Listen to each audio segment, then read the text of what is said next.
ఆది యందు దేవుడు భూమి ఆకాశములను సృజించెను అంటే అర్థం ఏంటి అని అంటే ఆయన ఆనందం కోసం సమస్తాన్ని సృష్టించాడు. ఆకాశం ఎందుకు సృష్టింపబడింది అని అంటే ఆయన ఆనందం కోసం. భూమి ఎందుకు సృష్టింపబడింది అని అంటే ఆయన ఆనందం కోసం. మనుషులు ఎందుకు సృష్టింపబడ్డారు అని అంటే ఆయన ఆనందం కోసం.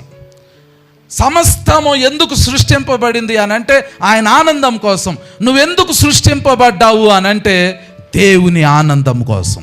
నీ వల్ల దేవుడు ఆనందపడాలి.